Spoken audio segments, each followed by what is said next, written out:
ये रास्ता शांगला के एक ऐसे गांव की तरफ जाता है जहां तकरीबन हर घर कोयले की कानों की कहानियां सुनाता है। यहाँ नौजवान रोजगार की तलाश में सैकड़ों किलोमीटर दूर बलूचिस्तान की कानों का रुख करते हैं, मगर बहुत सारे नौजवानों के लिए ये सफर वापसी का नहीं रहता। 30 जुलाई को कोयटा के इलाके सोरेंज में होने वाले कान के हादसे ने एक बार फिर इसी हकीकत को बेनकाब कर दिया। इस हादसे में जान बहक होने वाले 36 मजदूरों में मियां कले के 23 नौजवान भी शामिल थे।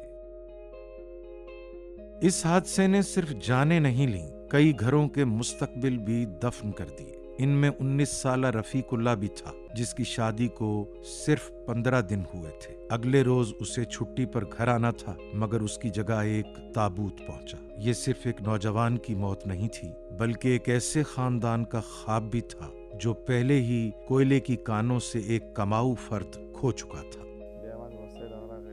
रफीकुल्ला मुझसे छोटा था और 11वीं जमात तक पढ़ा था। हमारे वालिद भी कोयले की कान में काम करते हुए फेफड़ों की बीमारी के बायस इंतकाल कर गए थे, लेकिन मजबूरी ऐसी थी कि हमें भी इस काम में आना पड़ा। हादसे के वक्त मैं भी इसी कान में ड्यूटी पर था। मैं ऊपर अलज पर काम कर रहा था और मेरा भाई नीचे था। कुछ देर बाद खबर मिली कि वो भी जाँ बहक हो गया। मैं ग्रेजुएट हूँ, मेरा भाई भी पढ़ रहा था, लेकिन गुर्बत और बेरोजगारी ने हमें कान में मजदूरी पर मजबूर कर दिया। रफीकुल्ला की कहानी इस गांव की वाहिद दास्तान नहीं। यहाँ बहुत से बच्चे अपने बाप या भाई को कानों में खो चुके हैं और फिर वही बच्चे बड़े होकर इसी रास्ते पर चल पड़ते हैं। गुर्बत, महदूद रोजगार और बेहतर मौके की अदम दस्तयाबी एक ऐसा सिलसिला बना देती है जो नस्ल दर नस्ल जारी रहता है। शायद यही वजह है कि मियां कले में कोयले की कान का जिक्र सिर्फ एक पेशा नहीं, बल्कि जिंदगी की तल्ख हकीकत के तौर पर किया जाता है। मियां कले से सैकड़ों किलोमीटर दूर यही वो दुनिया है जहां शांगला के नौजवान रोजगार की तलाश में पहुंचते हैं। हर सुबह जमीन की गहराई में उतरने वाला मजदूर जानता है कि वापसी यकीनी नहीं, लेकिन घर का खर्च, बच्चों की तालीम और खानदान की जिम्मेदारियां इस खौफ से बड़ी साबित होती हैं। ये सिर्फ खतरनाक काम नहीं, बल्कि ऐसे लोगों का जरिया मुआश है जिनके पास अक्सर कोई दूसरा रास्ता नहीं बचता। बार बार तरह तरह के सवाल करते हैं कि आप लोग ये कोयले के काम क्यों करते हो।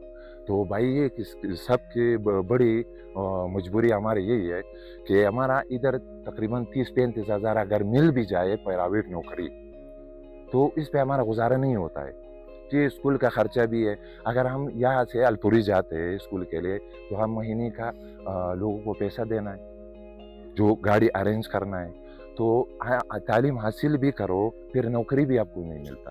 ठीक है, कोयले के काम में आपको 60,000 तो आसानी से मिल जाता है। काम तो खतरे वाला है, हम बस शऊर लोग हैं, शऊर हम में है इसमें कितना खतरे वाला काम है। मजबूरी है हमारा, कोई दूसरा रास्ता नहीं है। ये हादसा सिर्फ एक कान तक महदूद नहीं, पाकिस्तान में कोयले की कानों में होने वाले हादसात के बाद हर बार हिफाजती इंतजामात और निगरानी के निजाम पर सवाल उठते हैं। लेकिन मियां कले जैसे देहात में रहने वालों के लिए असल सवाल अब भी वही है कि अगर कानों में न जाएं तो जाएं कहां। यही सवाल मजदूर तंजीमें भी रियासत के सामने रखती हैं। तो बच्चे तो हमारे, दिल तो हमारा दर्द करते हैं। अब आप देख रहे हैं इस गांव में आप घूम फिर रहे हैं, इनके माए पागल हो रहे हैं, इसके बहनें, इनके बच्चे, इनके वरसा, क्योंकि छोटे छोटे बच्चों की लाशें आज गई है।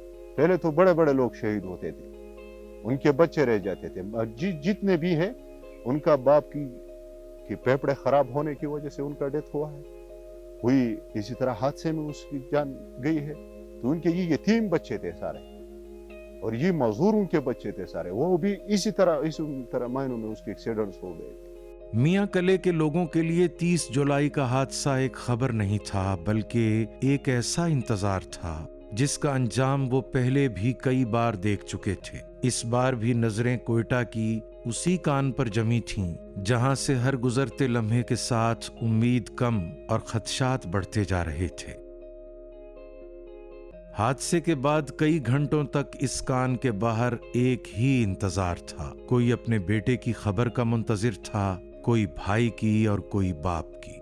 रेस्क्यू टीमें जमीन के अंदर पहुंचने की कोशिश कर रही थीं, जबकि बाहर हर गुजरता लम्हा लवाहिकीन की बेचैनी में इजाफा कर रहा था। फिर एक एक करके लाशें बाहर आना शुरू हुई और हर स्ट्रेचर के साथ किसी न किसी खानदान की उम्मीद भी खत्म होती गई। कोयटा की वो कान खामोश हो चुकी है, मगर मियां कले का सोग अभी खत्म नहीं हुआ। सवाल एक हादसे का नहीं, उस निजाम का है जो नौजवानों को रोजी के लिए मौत के मुंह में धकेल देता है। जब तक ये निजाम नहीं बदलेगा, बदलेंगे सिर्फ नाम, जनाजे नहीं।